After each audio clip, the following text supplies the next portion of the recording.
That sounds fun. That sounds fun. Hi, friends, and welcome to another episode of That Sounds Fun, The Seasons. I'm your host, Annie F. Downs. I'm so happy to be here with you. It's interesting to me that this is the only season, this summer is the only season so far that married couples have come on the show to talk about marriage. If you're married, if you've been wondering how to maneuver the season you're in, if you've got questions about the next right thing to do in your marriage, or if you're single like me and wondering what you can be doing right now to be the person you want to be in a marriage, I'm really excited to introduce you to our guest as we talk through all of this and answer the question, how does the summer prepare us for the next season? But before we dive in, I want to tell you about one of our incredible partners. This is an ad by BetterHelp. What helps you work through stress and anxiety? Maybe it's exercise or a hobby. Maybe you're into cold plunging. It is insane, but okay. All these things are great tools, but it's important to get to the root of what's causing the stress and anxiety. That's why I love counseling so much. Not only does my counselor help me figure out the right tools for me, but she helps me sort out the real issues. If you've never tried therapy, give BetterHelp a try. They are the world's largest online therapy platform, so you don't even have to leave home. You can join a session with a therapist at the click of a button, helping you fit therapy into your already busy life. Plus, you can switch therapists at any time. As the largest online therapy provider in the world, BetterHelp can provide access to mental health professionals with a diverse variety of expertise. Talk it out with BetterHelp. Our friends get 10% off their first month at BetterHelp.com/thatsoundsfun. That's BetterHelp, HELP.com/thatsoundsfun. Okay, today on the show, I'm so excited I get to introduce you to my new friends, George and Tondra Gregory, where we are going to talk about the seasons of marriage. They are NFL chaplains, marriage coaches, and authors of the best-selling book, The Marriage Game Plan. It came out in July, and their ministry has had a massive impact on a lot of marriages across the country. Earlier this summer on the podcast, we had such an interesting conversation with Gabe and Rebecca Lyons about fighting for marriage, and specifically what that looks like in the summer. So I love that we get to continue that conversation today with the Gregorys. And my single friends who are dating or want to be married, this is for you too. I'm telling you, there are so many helpful things in their book and in this conversation that we can put into practice now, not later. So if you're following along in your TSF Seasons guidebook, we are on page 85. As always, the guidebook is available for you at anniefdowns.com/seasons. Okay, here we go. This is a great conversation with my friends, George and Tondra Gregory. Sounds fun. George and Tondra, welcome to That Sounds Fun. Thank you. So honored y'all So flew here. excited to be here. Yes. Thanks. I feel the same. We Yes. we just had a marriage conversation about a month ago, and it's interesting that God's pushing all these marriage conversations into the summer. Okay. What's that about? What do you think? What's going on right now in marriages? Y'all are out in it. Yes. What are you seeing in marriages right now that has God like flagging it and saying, I need my people to know more? Yes. I feel like we just want to help reimagine what marriage can be. I feel like in our world today, it's kind of taken a big hit where a lot of younger generations coming up don't have a high esteem for marriage, that it can work. There's a lot of young people. I have young adult kids, and my son is this term going around for girlfriends now called wifey. Wifey. And I'm just wow. Can okay, you believe it? what is a wifey? Right. And it is, from what he's describing, is like the guys can benefit from everything from a girlfriend without the full commitment of being a wife and not being So committed. what's she getting? And when thinks she's getting Yeah. the She's getting real an deal, illusion. but That's she's what she getting get. an illusion. That's right. And so just the changing of how people are viewing marriage and not feeling that it's necessary. People are more leaning towards let's just co-parent and live together. That way, when it doesn't work out, it's easier for us to just go our separate ways. And so our heart is to help show what God intended for marriage and reimagine, and that it's a great thing and it's good for us. But it's summertime, right? And summertime means heat and it's hot. So we like to say marriage is hot right now, right? Right? Meaning, so if we have this distorted picture of marriage, right, we try to reframe what marriage is through a biblical lens. And the world needs that, right? Because we've gone through our own patterns. We've gone through our own playbook, which we'll get more into that. And we've made up our own things. And yet God has a plan for us through his word, right? And so we like to say marriage is hot right now. Yes. One of my favorite lines in your book is you said, if you want, it was about intimacy. Sexual That's right. You said, if you want it hot at night, light the fire in the morning. That's right. I was like, that's a good line. Oh, That's a good line. My mentor taught us that. Yes, absolutely. One of the things you wrote about in the book is you said there was someone y'all started mentoring this couple who'd been living together for 10 years. That's right. And the guy wouldn't commit. Right. And after he started working through the marriage game plan and y'all's mentorship, they decided to commit and got married. Sure. Yeah. Talk about the temptation to live together. I'm sure some of our friends listening are living together because that was the next right decision they thought they were making.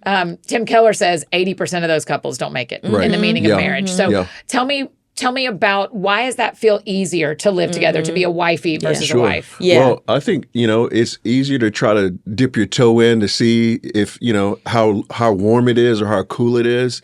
And yet in New Yorkers, that's where we did this experiment where we got all these couples that were living together, and we just kept asking them, come to our class and we will show you how easy it is. And so many of them had questions. Many of them didn't think they could do it, but they went through the class and they found out, we can do it. And that couple from the book, they were one such couple. Yeah. And a lot of times they feel like it's easier because it's so expensive these days. My friends, I live part-time in New York, and my friends in New York, a lot of them live together because of the cost. Right. Exactly. Yeah. It's so expensive. And I feel like that is what is attracting people to say, I want dual income so that I can live in a certain quality of life, but I don't want to commit and lock into anything that's long term because one, I'm not even sure I really want to be with you, but I could, if we put our money together, we could live nicely. You know what I'm saying? And it's kind of I feel like not understanding what marriage is about can make people feel like it's not necessary because you can do everything without having to be married now. And I think that's what our society is painting that picture. Yeah. Well, the thing is for us is when we lived in New York City, we found several places in New York where you could get counterfeit things. It's not the real thing. That's it. But it looks like it. It feels like it. Right. And so there are plenty of people who are willing to settle for the counterfeit, but they don't understand that when you do it the right way, it's better. When you do the marriage deal, when you go through pre-marriage counseling, when you get trained up to do it by the coaches, right? And then you find out that you can make this work. You don't have to do the imitation. You don't have to do the counterfeit type of living together type of things. But we understand. We understand why people would try that, but it's probably not the best, and especially when it comes down to the 80% that don't work out. Some people are willing to roll the dice just to see if that really works. And just to add to that, I do think people want to see if they can get to the next level. So they feel this is the next step. Okay, instead of the next step being marriage is, okay, all right, so we feel like we want to be together. Let's take this next step of living together. And people are trying to test drive the commitment and if we can live together. And commitment is scary. It is scary. I'm going to agree that you and I are not perfect. Yeah. You're a sinner and I'm a sinner, and I'm going to tie my life to you, and you could do anything in the sin department. Exactly. And it's just scary, and it's like that. I feel like it seems comfortable to take the next step of living together. But again, that is you cannot test drive commitment because commitment is I am locked in. Right. Even when you're living together, you're locked in, but you're not locked in. You know what I'm saying? Yep. So it's no way that you can test drive it. But that's, I think, the idea that people have is let's see if we can work. And it's because I do think they haven't seen a lot of healthy marriages, or, it's a lot of single parenting going on. It's, divorce is high levels of divorce. So I think they're just scared to make a mistake Yes. and choose the wrong person as well. We see on TV and in media, we so far more see marriages that don't work than ones that are long lasting. Yeah. So you go, oh, if I get into this, look at these 8 shows that just showed me infidelity, Yes. that showed me lies, that showed me divorce. That seems so much easier to watch on TV and in media than a good marriage. Well, Annie, listen, I don't want to throw a wrench in your show, but Come on. I hope your listeners don't think that we think we're holier than thou. No. We understand to do it the wrong way. Because we started off the wrong way. In fact, someone told me that before you take a pair of shoes home, you got to try them on, or you want to test drive it. That's what people living together are doing. They're just test driving it, right? And so Tondra and I, we found ourselves as college students, right, trying to live for the Lord. We say the flesh is willing, but the spirit is willing, but the flesh is weak. That's a Bible verse, right? That's real. And we know that because the first time that we tried the shoes on, she got pregnant. Yes. The first time. Yes. The first time. And can I say it wasn't even long? Yeah. Okay.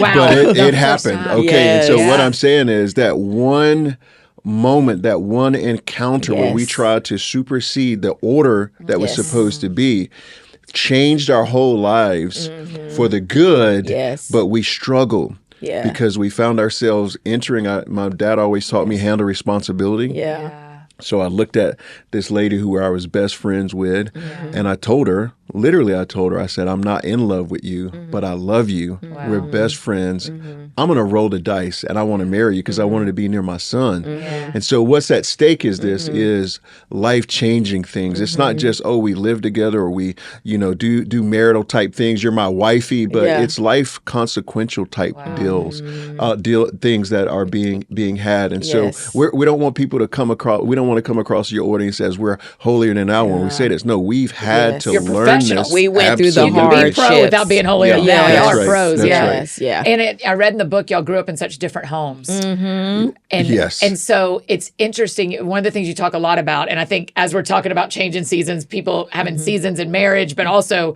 dating to marriage, you're bringing 2 totally different upbringings. Absolutely. And y'all talk about letting go of your past. How do we bring from season to season? How I found myself this morning and the last couple of days I've been reading it going like, okay, but how do we bring our full selves into a relationship with the past that we have and the family that we have, but also let that go and build a new thing? How do you do that? You have to talk about that. Like you have to explore that. And a lot of times, so marriage is one of the most intimate relationships that you're going to have on earth. Yeah. Outside of our relationship with God. And I always like to say, because I know there's a lot of people close to their moms, but even more than your mom.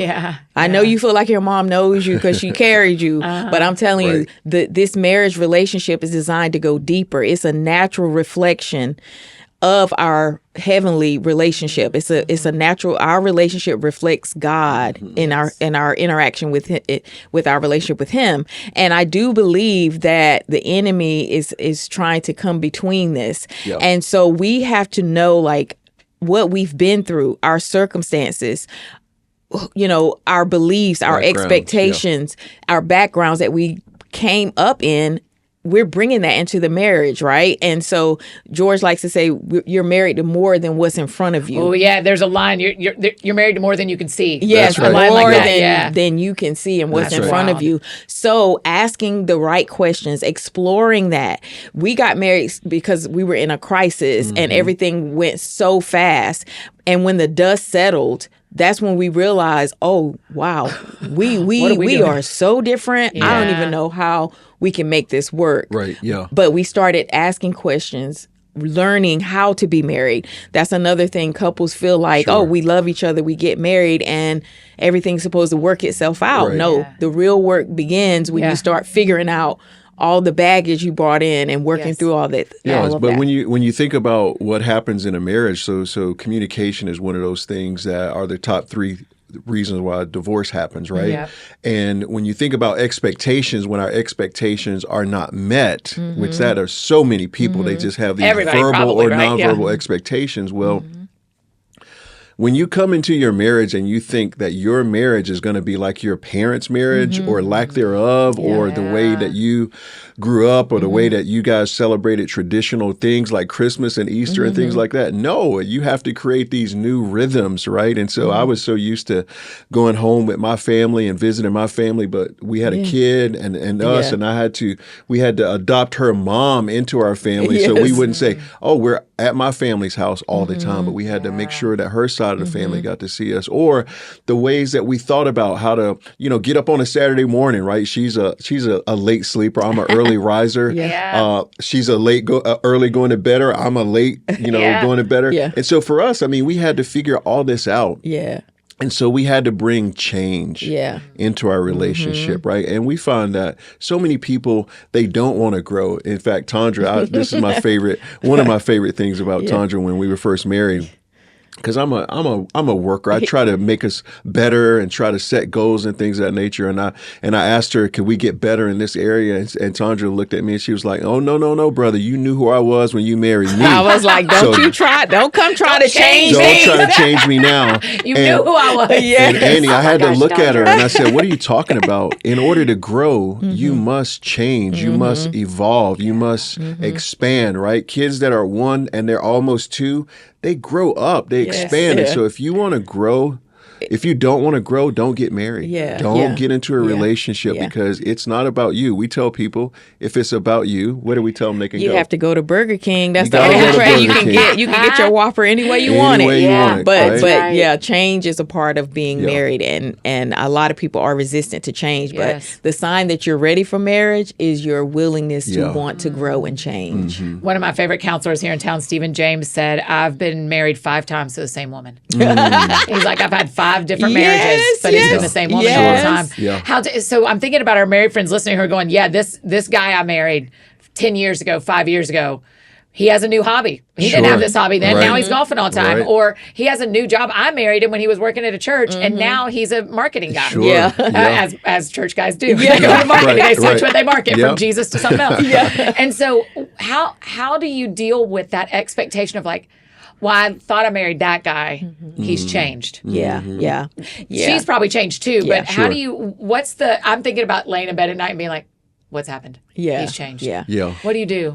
So it is about evolving together, right? And so you take an interest in what they're interested in because you evolve together because we are constantly changing and evolving through our circumstances and experiences.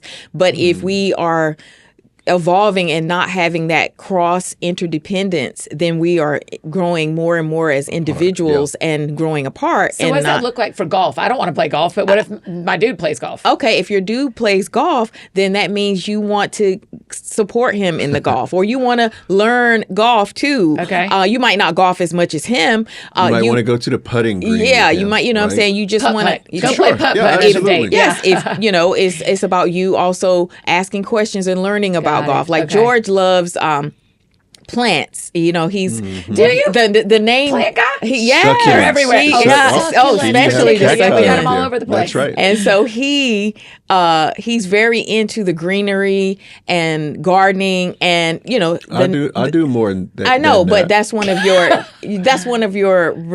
ways of unwinding. Of course. And I have no green thumb whatsoever. And I have no interest in gardening and plants. George means farmer. It means farmer, sower of the land, his name means. Yeah. But anyway, so I sit out there and I watch him work in the garden. Yeah. And I talked and I ask him questions. He shows me and explains different plants. That's me taking an showing interest in something he's interested in so that we can evolve together and have shared experiences together, and vice versa. Sure. He does the same for me. I send him, She sends me all the healthy recipes. Yes. And I'm not like I'm not a bad eater, but I'm not really into that. I don't count calories and all this stuff. And yet I have to speak that language to show her, hey, I'm in this with you. I mean, Tondra, listen, man, she didn't like fishing, but she would go out periodically with me, sit on the dock and make me put the worm on the hook for and throw it out. And she would just hold it. Hold it. She would just hold, and then she would try to talk to me. And fellas, we all know that during fishing, you don't talk. So I would have to say, shh. So it's all about the connection, right? So you might not be into the hobbies or the other things, but you should show interest in what they are, because you don't want to diverge. You want to come together, right? And so there's so many moments in our lives, whether it's our career or our hobbies, that we're so apart, but we have to find those ways to intersect. So we call our careers and those extracurricular activities, those are the away game. But in order to win your home game, you have to do things together, right? And so we like to just ask people to think about the things that you do have in common, whether it's, we like to vacation together, or we like to, go for long walks together. Where are those intersections where you can say we're together and do those things, because it helps when those relationships are tested during challenging moments, that you have those moments that you are connected. Yeah. That sounds fun. On weekends or days when I'm not recording anything, I love a minimal makeup look. I am team no makeup or very little makeup, but there's one thing I always put on no matter what, and that is my Thrive Cosmetics Liquid Lash Extensions Mascara. I absolutely love it. I'm sure you've seen it. It's the vegan tubing mascara in the turquoise tube that you see all over the internet. It has over 40,000 five-star reviews. There are 6 shades that last all day without clumping or smudging or flaking, and make your lashes look like extensions by lengthening and defining them from root to tip. Plus, it is super easy to get off at the end of the day, which I really appreciate. I love Thrive Cosmetics because I can get a simple, clean, and radiant look with minimal effort and maximum impact. But the best part is that every product is 100% vegan, cruelty-free, and made with clean, skin-loving ingredients that work with your skin, not against it. Thrive Cosmetics has donated over $150 million worth of product and cash funds to over 600 giving partners across the U.S. Their donations support 8 major causes, including those affected by cancer and homelessness, domestic abuse, and more, reaching individuals from all walks of life. And their transformative impact is made possible through the support of their wonderful customers like you and me. Maximize your look with minimal effort. My friends can go to thrivecosmetics.com/TSF and you get 20% off your first order. That's Thrive Cosmetics, CAUSEMETICS.com/TSF. And I have another incredible partner to tell you about, Our Place. I know the back-to-school schedules mean a little more routine around cooking and meal prepping, and you've got to try the cookware from Our Place.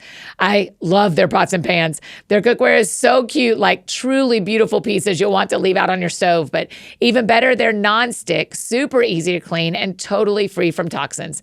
I'm telling you, they have the best pan to make your scrambled eggs with. So many pots and pans and appliances are still made with forever chemicals, which none of us want in our food. But Our Place has changed the game. Their cookware set is the perfect place to start. You save $150 when you grab the bundle instead of buying individual pieces. So stop cooking with toxic cookware, please, and upgrade to Our Place today. Visit FromOurPlace.com/TSF and use the code TSF, and my friends are going to get 10% off site-wide.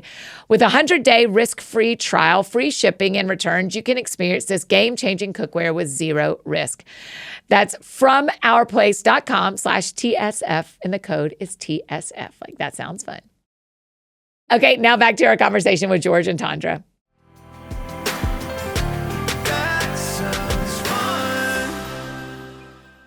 It feels like the enemy loves to destroy marriage. And once you're in one, it is great. Apparently, I haven't been in one, but I've heard once you're in one, there's a lot of really great stuff. And also it's work all the time. Y'all say this in the book, like this is work. You're going to be doing something. A line I hear a lot about a spiritual life is you're never floating in your spiritual life. If you're not going toward the Lord, the tide is pulling you out. Go. Is that true in marriage? Is that how marriage works? If you're not trying to get connected, you're naturally going to disconnect? Yes, absolutely. And I feel like in the beginning, when you're dating each other, you don't realize you're putting a lot of effort in and intention. You're probably floating along on a cloud together thinking there's no work. But once you start doing life together with the task and partnering over the function of the household and everything, you don't realize that you actually, the the calendar is not going to make room for you to be together. You have to be intentional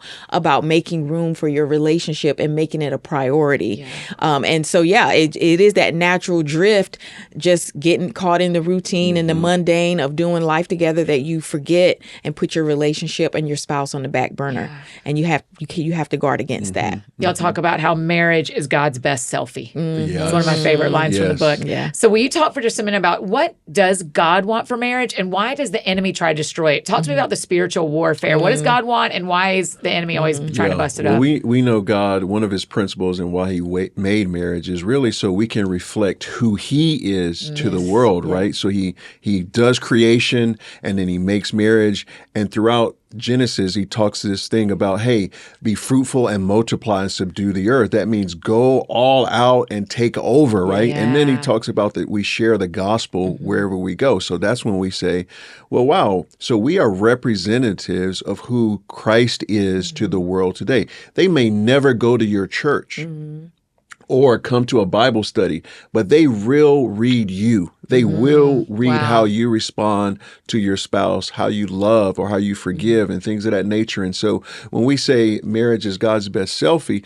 is I know your listeners take selfies. We see people all the time. Me too. You know, we kid Tondra in our family that she has short arms, so she can't take selfies. I really can't do selfies. She takes T-Rex selfies, right? Oh my gosh. In a joking way. I honor you with that joke, by the way. I agree 100%. And we know we take thousands of pictures to only post those one or two because we're trying to post our best. In the world today, marriage is God's best selfie because we show the world how we're supposed to honor one another, love one another, forgive each other, long suffering with each other, all these fruits of the Spirit. And so the question today is how does our marriage reflect who God is? Not my happiness, not my unhappiness, but the question is how does the Gregory's marriage, how does our marriage reflect God's nature, his goodness, his kindness, not just to us, but to the world around us? And that's why our marriage is so important. You know, I think it was Gary Thomas who wrote that book that marriage isn't meant to make you happy, it's meant to make you holy, right? And so sometimes we think marriage is all about my entertainment or my enjoyment.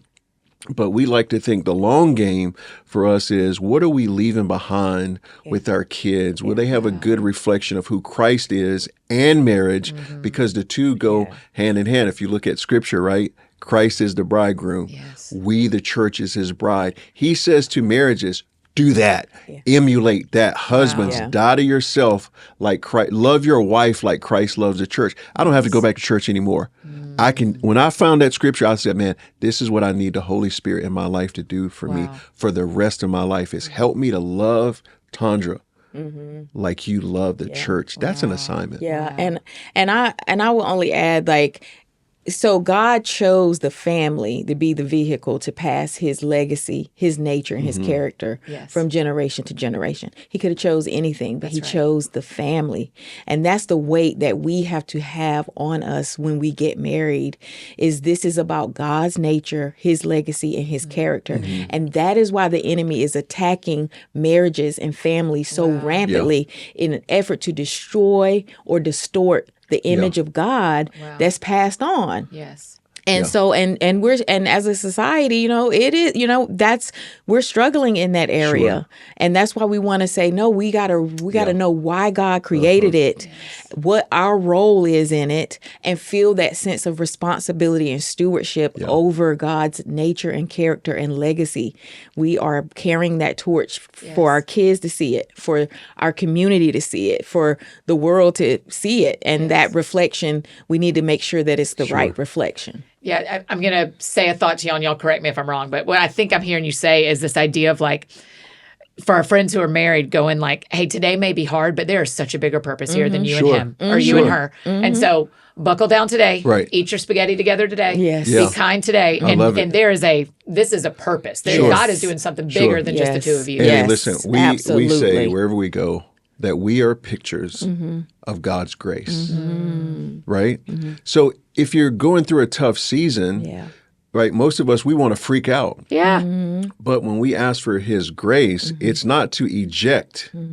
is to your grace for where I am. Wow. And God's grace, I mean, we go through sicknesses, we go through transitions on our jobs. Yeah. You're going to go through the same thing in your marital relationship. And yet, if George and Tondra Gregory can make it, for 30 years we've been married this year, 30 years, if we can make it out of the first 2 years, and we say we're pictures of God's grace, anybody can do this. But why do we need God's grace? We need him because when we mess up, we need him to come in and help us. And so there's so many people in our world today that thinks it's easier to start over than it is for God to redeem us. Right? And we sing these great hymns and songs in church, and we say, man, I believe. But the question is will you believe for God to come and transform where you are in your marriage? And so when we eject and we think, oh, the grass is greener on the other side, what we often think is, oh, another marriage is going to be perfect for me. And again, I'm not saying to your listeners that if you're in your second or third marriage,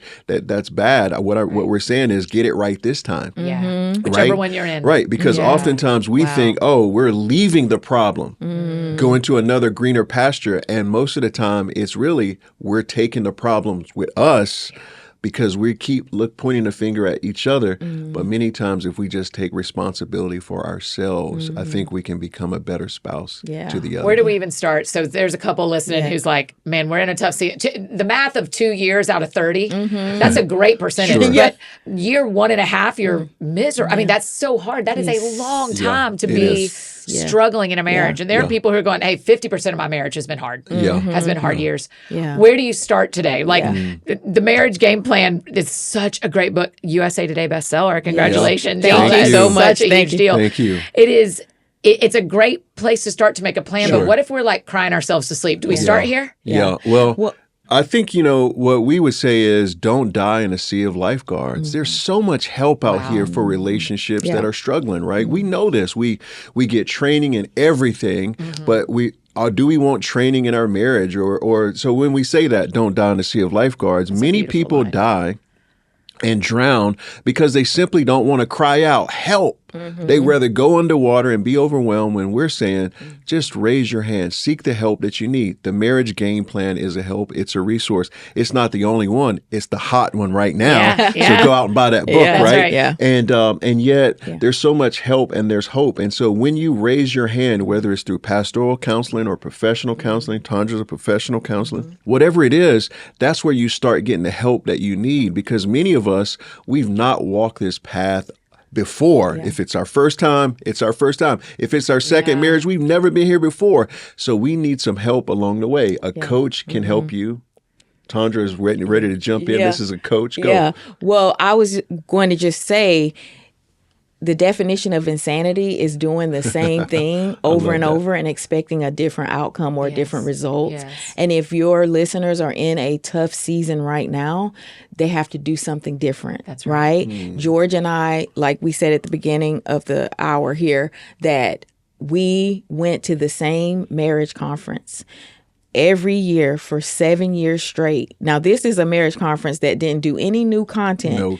It was the same stories, same content. We could fill in the blank before they even said it. We already know because we've been there a couple of years. But it was about the discipline of practicing, prioritizing and practicing. And every year we would get one new thing and we would work on it for that year until it was time to go back next year, and slowly putting one foot in front of the other. Before we knew it, we had walked our way out with God's help through that tough season. So much so we say God has a sense of humor. We should not be helping people with their marriage. But here we are, by the grace of God, helping us learn and grow, and with us putting that work in. We're here today saying, here's the way out. Here's how to walk through it. And listen, the book is called The Marriage Game Plan. It's obviously a marriage book, but we talk about marriage by using sports analogies. Which I loved. And so here's what the pros do. Pros still practice every single day, whether they're practicing rest, nutrition on the field, whether it's practicing with their positional coach. And so what do we need as everyday people? We need to practice like the pros. What are the pros practicing? The basics. And so wherever your listeners are in their relationship, you can have a better marriage and become a pro or have an elite marriage if you simply practice. But what are we practicing? It's what the Bible says: love, joy, peace, patience, kindness, self-control, long-suffering. Yeah. If we can learn to do that as believers in Christ, I'm going to say it this way. Yeah. We got all these pros that we look up to in our favorite teams. That pro shouldn't be a better pro than you are a pro in your marriage, because we are the superstars that God has called to reflect his image to the world. Your marriage should be a pro level by practicing what God says every single day. Talk to our single friends who want to be married. Sure. What's the, I mean, that's hey, you want to talk about shifting seasons? Yes. I would love. Okay. I would love to shift seasons. Yes. And I know a lot of our friends, we have an entire community called Single Purpose League. Wow. And it's like Nice. a couple of thousand single women who their whole hope and joy and goal is to be on purpose right now. A lot of them also want to get married. What are we doing now to practice when, number one, we're not promised to get in the game? Right. Sure. But I want to train like I'm getting in the game. Yes. What am I doing now to be the best version of myself if I do get to get married? Yes, I would say, because this is me in hindsight. Yeah. There was so much about myself and my brokenness and me understanding the things that shaped me and hurt me and distorted my image of myself, distorted my image of marriage, and making sure that I would have been working through that. By the grace of God, that didn't destroy us. Yes. Because we were able to work through it together. Yeah. But I do feel like as much as you can have that self-awareness, also work on yourself and understanding what has made you, Sure. having a great handle on that. Wow. And then also, learning. I always say the marriage game plan is not just for married couples or engaged couples. It's for single people. Because if you know what the expectation of marriage is, then you can choose the right partner. Absolutely. But if you don't know what it's supposed to do in you and what it's supposed to do outside of you, then you might choose someone that doesn't fit for the right purposes that God has for your marriage. Yeah. So That's right. understanding what God intended, what it takes to be married, helps you also when you're dating and looking for that person. Yeah. Making sure you're the right person, but you also know what to look for so you can find the right Oh, I person. mean, I'm 45 when I was reading this, so I'm a grown woman who's done a lot of counseling. And as I read this, I thought, well, I haven't thought about that. I never thought about that. I never thought about that. And so I would say for our single friends, this is such a good one to have on your shelf to read and go like, I can only make half of a marriage game plan right now, but I can do my half. Yeah, Right. exactly. And that's all I can do. Yeah, I would love say that. do the work, right? We talk about so much about trauma, like the trauma that you go through. Like deal with that. Like get healed emotionally, spiritually, physically healed. Do that work. But I would also say this. I would as if I were single, I would listen to the opposite sex. Oh, Like, interesting. what do they want? What? So if you're a woman out there, don't say to a man, "Oh, this is what I'm willing to do," or "This is what I will not do." And I'm not talking about sex here, but I'm saying listen to what does a man want? What does a man need, right? And don't say, "No, you don't need that." No, don't tell us what we don't need if we're saying, "Hey, here's what I'm looking for." So if that's respect, or if that's I need words of affirmation. Yes. Find out what your significant other wants, desires, and needs, and pour into that love tank. The same with guys. If your significant other needs quality time, don't say, "Oh, you don't need quality time. I get you all these expensive gifts." No, listen to your partner. And so a better listener entering marriage is going to make a better teammate. Is going to make a better teammate. A better listener is going to make a better That's teammate. right. Sure. And I can be practicing that with my friends. Yeah, exactly. I can practice that with my 5-year-old nephew. Exactly. And just keep listening better. That's it. That's really helpful. That sounds fun. Hey friends, just interrupting this conversation one more time to tell you about one of our incredible new partners, Brave Books. I have to tell you about something I've been loving for my mini BFFs. It's called Brave Books. They're doing something pretty brilliant. They make these stunning kid stories that teach great values. We're talking courage, forgiveness, standing strong in your faith, but wrapped up in a book series that's so engaging your little ones won't even realize they're getting life lessons. The illustrations are seriously gorgeous, and I love that each book has fun games the whole family can enjoy. Plus, there are these conversation starters in the back that make it so easy to talk about big things with your little ones. Now, Brave even has something called Brave Plus, their new streaming platform. It's full of engaging, not overstimulating shows that your kids will love and you'll feel great about. And it comes free with any book subscription. So if you're curious, head to bravebooks.com/TSF and use the code TSF. And my friends are going to get 20% off your first order. That's 20% off with the code TSF. Like, that sounds fun, at bravebooks.com/TSF. Trust me, your people are going to love these. And one more incredible partner I get to tell you about, Hiya Health. I know we're trying to keep my mini BFFs healthy, and taking their vitamins can be a battle. And that's why we're big fans of Hiya Health around here. They've got the pediatrician-approved chewable vitamin that my mini BFFs love, but it doesn't have all the gummy junk or sugar. Hiya also now has Kids Daily Greens Plus Superfoods, which is a chocolate-flavored greens powder designed specifically for kids and packed with 55 plus whole food ingredients. You just scoop it out, shake it up with milk or any non-dairy beverage, and your kids get a delicious and nutritious boost.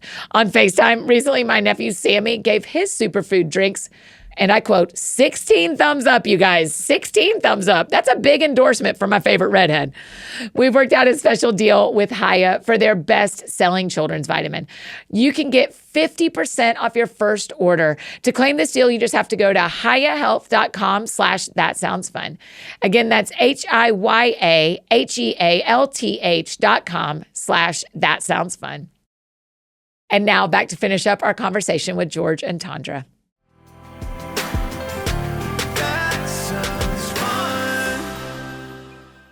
There's this quote. I'm going to call you about a quote here. Mm-hmm.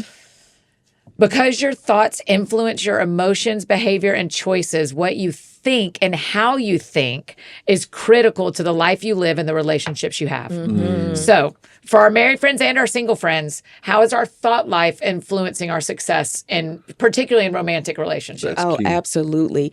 If you have a negative perception and you're only focusing on the negative in your spouse or everything that's going wrong in your relationship, and that's what you're holding on to, then that's how you're going to react and respond. Wow. If I'm seeing everything negative about George and I feel like I'm in a negative relationship, then my reactions, my choices, and my decisions going to be based off of that negative lens.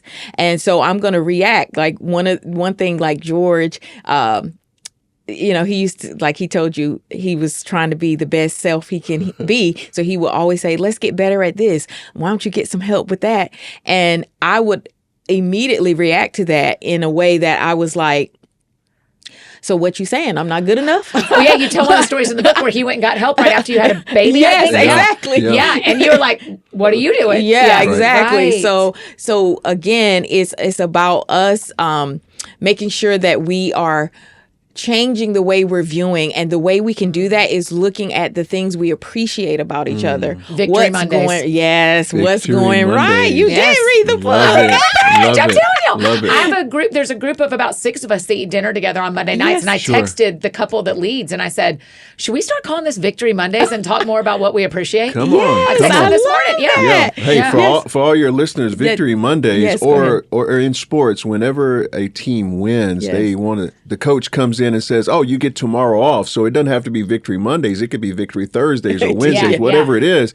But what starts that moment of the day off is the celebration. You're happy. Yeah. And then you start walking around that locker room pointing, man, thank you for that hit. Mm-hmm. Thank you for that assist. Thank you for that block. Yeah. And we feel like there's so many pros in marriage of when you do wrong. Yeah. Because you're trying to get better. That's right. So you're like, let's talk through how that didn't go right. Let's talk through how that didn't. Right. But then all you're doing is watching the plays. We have to spend just as much time pointing out what they've done right. And we call that affirming each other, acknowledging and then celebrating. That's what Victory Mondays is. So, for instance, I would say to Tondra, if we've gone through a tough season, instead of pointing out the things that she hasn't gotten right, I would say, you know what, I want to acknowledge I saw you do this week, and I want to affirm that was so great, and this is how it made me feel, and come here, let me give you a big kiss, or let me take you to dinner, or in my language, I say, anyway, I think all your listeners get that. But I think that there's so many times that we focus on the wrong things, right? We got this concept of in sports where we do replays, right? You do replays. Where's the spot of the foul? And sometimes they just replay it and they replay it and replay it. Or an injury. That's right. And in our marriages, sometimes we have stayed stuck on the replay of hurt or a bad season or a loss. And we say to people, stop doing the replay. Learn to move on. Learn to understand that life and marriage is a long game. And if we stay stuck on our hurts or our pains, then we can never see what God has before us or for us. Yeah, and it's that mental game like you were talking about of going like, I have to choose to see through a positive lens as best I can. As best I can. And on top of that, I would just say, this is not to minimize the work that needs to be done. Like, yes, we want to appreciate and stay. I'm just only speaking to the listeners out there. It's like, okay, if I appreciate, then we're going to get to the nitty gritty and get to the bottom of these issues. But I'm saying you have to compartmentalize. And that's what we talk about in the book is you have to say, this is not the time. We will set aside time to work on the things we need to work on. But the time to work on it is not when we're supposed to be building our friendship on date night. You know what I'm saying? Couples get in the biggest arguments on date night. I'm like, because it's like they're supposed to be dating, but now because they've now set aside time, they want to bring up all while we're here. That's right. Without the kids. Why we have the babysitter. Let me talk about. Tell her about my lunch date. Oh, yes. George was one like that. I mean, he called me one day and he was like, hey, what you doing for lunch? I'm like, nothing. He was like, I want to come take you to lunch. So I'm telling all my colleagues, oh, my husband's coming. He's going to take me to lunch. We sit down. He picks me up. We sit down. He pulls out the laptop and this to-do list of all the things. And I say, excuse me. This is my lunch hour. If this was going to be a business meeting, you should have told me because I need to reschedule this. This is my downtime. I'm not trying to work on my lunch. So it's like you have to compartmentalize those times of making sure you're having fun, enjoying each other, building into the friendship, because that's the buffer for you when you sit down to do the hard work. That's our question today is, how does summer prepare us for the next season? When we're thinking about switching seasons, I just want to read this from your book. Many times handling the changing seasons of a marriage is like dealing with weather-related seasonal changes. We simply prepare and respond to the change with the understanding that another season is around the corner. When you find yourself in an unpredictable season of change in marriage, don't panic. Instead, know another season is coming. And this is in the chapter about Victory Mondays, but it's about friendship. Yes. Well, y'all, teach me how to build a friendship with the person I'm in love with. Teach me how to build a friendship before I get into a marriage, or for our friends that are in a marriage. Why does friendship matter, and how's that different than a romantic thing when it's the same person? I know how to build a friendship with my friends and not be romantic with them. How do you do a romantic relationship with the base of a friendship? Yes. I would say that the same way you build a friendship with your friend, you do build a friendship with your partner, and that friendship should continue on. Now, what takes it to that next level is the making out. Yes. Making out takes it to the next level. And that is the highest level of friendship. When you become one emotionally, mentally, spiritually, and then physically, that oneness pulls everything together, and that causes that commitment that you make to each other makes it safe for us to go deeper and be vulnerable and more transparent. And so that's what we get to create, that safe environment in our relationship. And friendship is a huge part of starting that. And then it continues to build and go deeper and deeper into the intimacy and transparency. Well, friendship is so important, right? We think, we checked off the box of friendship and we get married and we don't go back to that friendship box because now that we're lovers, actually being friends helps you to be better lovers. Yes, that's right. Okay, be better lovers. We just came from Palm Springs doing a marriage retreat marriage getaway this weekend, and we talked about sex on Sunday morning. Okay, we talked about sex. And we talk about this concept of, you remember when you were friends and dating and you couldn't keep your hands off of each other? Yeah. Is when in marriage, we go to our regular routines with the kids and life and work and 401ks and all this stuff that we forget to build the friendship or the intimacy. And so we challenge people. Some of you in this room need to let your inner teenager out. Oh, right. Because you've gone into the normal cycles of what it means to be in a long-term marriage and you've just settled. Yeah. No. Bring that inner teenager out. When he comes home, have that music blasting and playing and saying, I love you, or get on his favorite perfume. And I could go through a whole list of that stuff.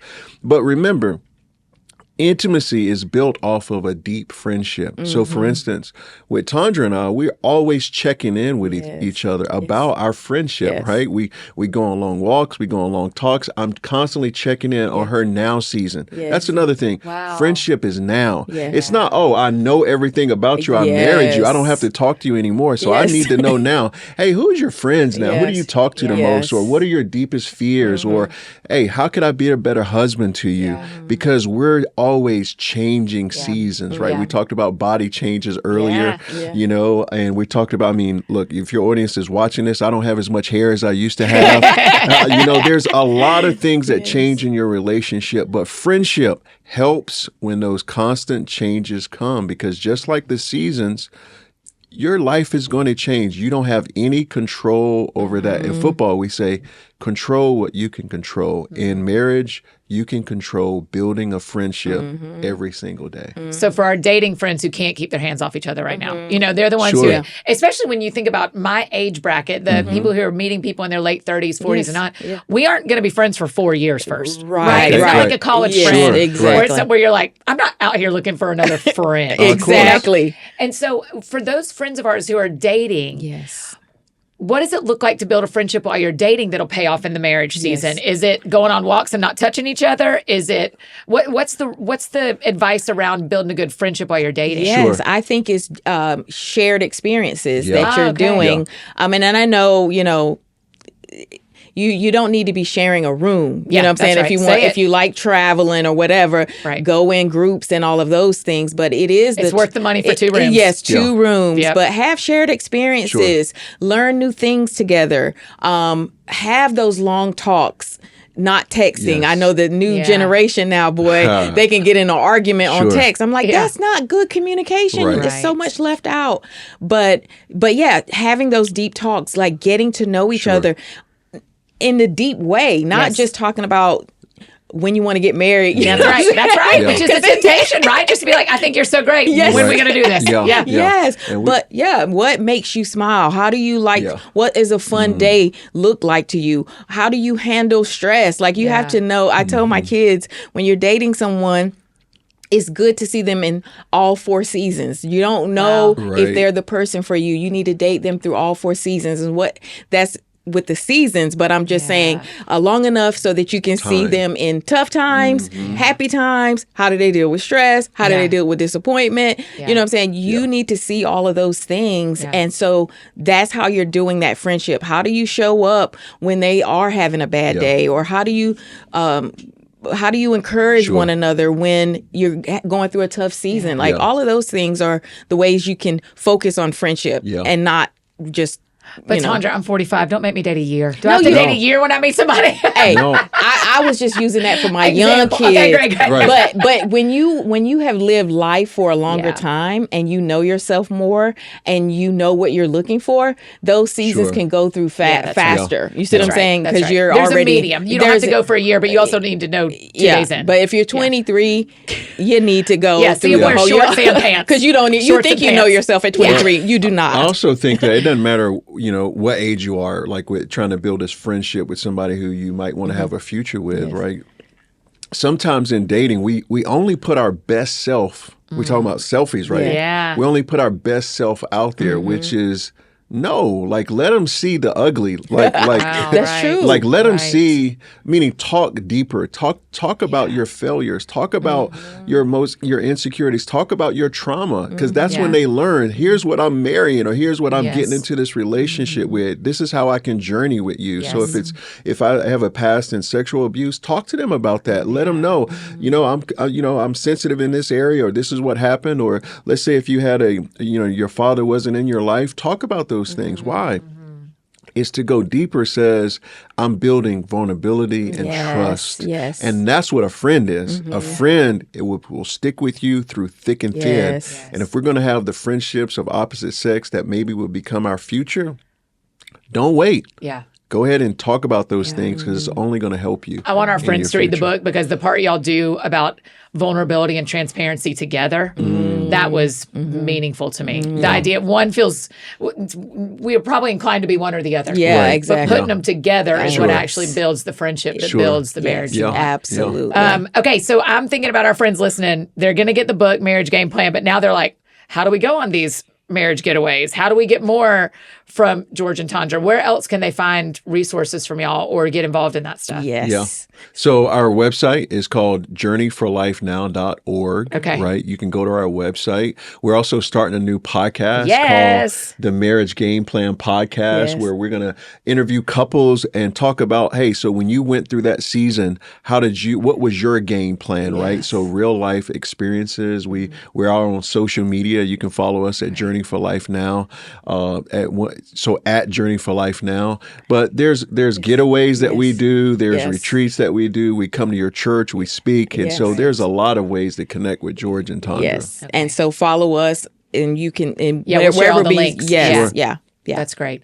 Okay, George, before we leave, we got to talk football for a minute. Okay. So do you work for the Chargers? How's it work? So actually, no, I don't work. I'm not a full-time employee of the Chargers. Most NFL chaplains don't get paid by the team as a full-time employee. You know, some give to our nonprofits. Yeah. But most of them just say, hey, you should feel better because you get to do this for us, the elite of the elite. And so it's been my joy to serve the Chargers for 9 seasons. They do, support our ministry.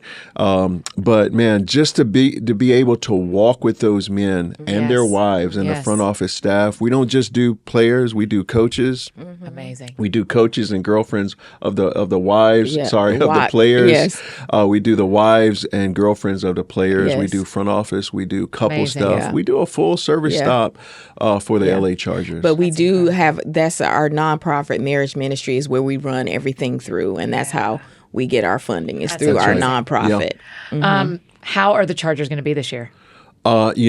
Every year, we know the Chargers are going to kick butt. That's right. They're going to win the Super Bowl. That's right. At this point, every year, we know. That's right. We got the right coaches. We have the right players. Yes. And that's our faith. That's our hope. And so again, the Chargers, we've got this history that we are overcoming. We're daily becoming pros more and more. Yeah. And I really like what Jim Harbaugh is bringing to our team. I mean, coming off of Natty two years ago to just his faith, his family, and his football stance. I mean, the culture has changed, and the players are responding. Our Do you feel fans like it's are answered responding. prayers? Like you're watching, you're like, man, I prayed for some of this. We prayed, yes. Yeah, that's really cool. Yes, we have prayed. Tondra and I have prayed. Our fans now see me on the sideline, and they're like, hey, Chaplain George, or we were just at the Hall of Fame, and I was there to see Antonio Gates, but somebody called out, Pastor George, and I'm thinking, man, God is moving through our prayers. And so for your audience out there to say, man, the LA Chargers aren't my team, we say root for any team you want to. Yeah.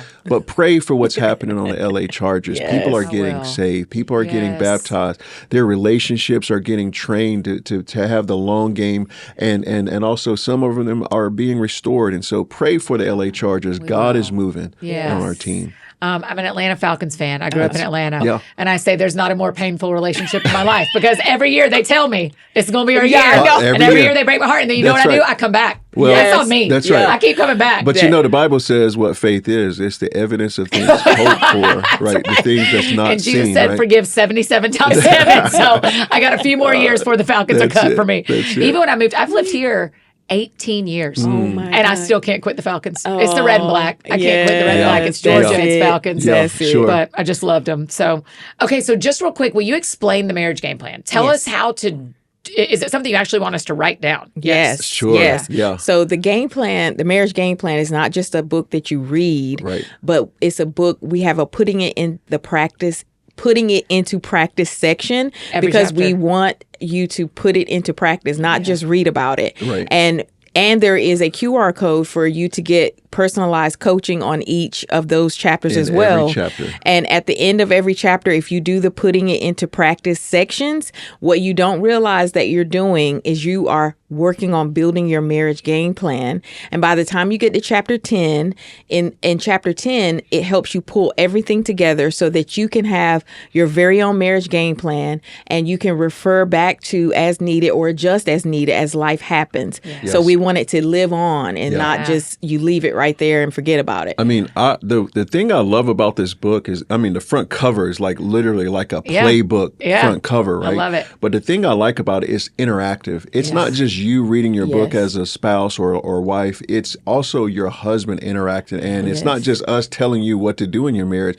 You guys say what areas you need to work on. Therefore, it's your very own unique personalized game plan. So here's what we say to couples. You're going to get out of this book what you put into this book, right? Sure. Same thing with marriage. Yes. If you want to if you want to take your marriage from good to great, or if you want to prepare, take time to really dive deep into this. Another favorite part of it is the QR code that you get to scan at the end of each chapter. You get us as your coaches to give you a 5-minute pep talk about just going in and really making the most of your marriage. And so we feel like it's not just a book, it's an interactive experience for couples that want to take their relationship to the next level. Yeah. So the last question we always ask, though. Yes. You guys, because the show is called That Sounds Fun, Yes. you have to tell me what sounds fun to you. So each of you, tell me what sounds fun to you. For me, if I can be not in the ocean, but an oceanfront property where I can just hear the waves, look at the waves, just sit out and watch the sunset, walk on the beach, get the water in between my toes. I'm not going to be out there swimming. Okay. No. It's for me to look at and I just love that. That sounds fun to me. That's a West Coast girl saying, I want to see the sunset. Yes. Because all our East I Coast know, girls the are watching the sunrise. sunrise. Yeah, that's right. Yeah, so you're yeah. watching it set. I love that. And for me, what sounds fun to me is jumping out of an airplane. Really? Oh, yeah. I want to go parachuting. George. I want to do it. My wife says, why would you jump out of a perfectly good That's plane? exactly right. Yeah, I'm an adventurous guy. Yes. Yes. What is it about jumping out of a plane? I've never done it. Okay. I want to do it, but she promised me you can't do it until the kids graduate. Okay. And they're off the payroll, and they're finally off the payroll. Yes, so Oh, no, we're there then. Yeah. Oh, We're no. at that But point. what would sound funner is Tondra I also knew jumping that's what out he was the going to say, plane. Tondra. I'm so sorry. Y'all talk about compromises. Y'all I talk know. about everybody's got to change. So I'm going to leave this between y'all. I know. I just I'm afraid. said a shared experience, taking interest. Oh And my I God. want to put it out there to your audience. This is a challenge. If she does jump out of a plane, I will upgrade her wedding band. Oh Wow. If she want the bling, she gonna have now to get I'm out there and torn. fly. Jump out the wings. That's right. Yeah. Oh, I don't know. Pray for Okay, me. we're gonna pray. We're gonna pray for the Pray for treasures me. and pray for you and your decision making. Exactly. You have a real beautiful story on the line. You can jump out of a plane and get a new ring. Well done. Okay. Y'all, thanks for making time for this. What a Yes, gift. I'm thank so you. excited for our single and our married friends listening who haven't met you yet to get involved in your ministry and gain. So I've gained so much wisdom from y'all through your book and today's conversation. So thank you. Thank you so we much want for to say having thank us. you for making stuff fun. Yes. Right? I mean, Listen, my pleasure. your show really impresses Yes. us, and we you're tune in and we listen. So thank you for what you do. My Yes. pleasure. Love it. Oh, you guys, aren't they great? My gosh, they're so brilliant. I've never cheered for the LA Chargers in my life, but I'm interested. I so appreciate George and Tondra. I hope you feel like I feel, where I'm like at the start of wanting content from them and wanting help from them. And so for starters, go grab your copy of the Marriage Game Plan. Whether you're married or single, it's a really important read. Go follow them on social media. Tell them thanks so much for being on the show. You can also find more resources for them at journeyforlifenow.org. If you enjoyed this episode, go back and listen to Gabe and Rebecca Lyons' episode if you missed it earlier this summer. It is episode 992. You have not missed it by much, but go on back. I also think you'll love our Build Your Board conversation about relationships with Janice and EJ Gaines. We will link both of those for you in the show notes. If you have any questions from this episode, just drop them in the Q&A box on your Spotify app if you're a Spotify listener like me, or send them to us on Instagram at That Sounds Fun Podcast. We'll try to answer them there.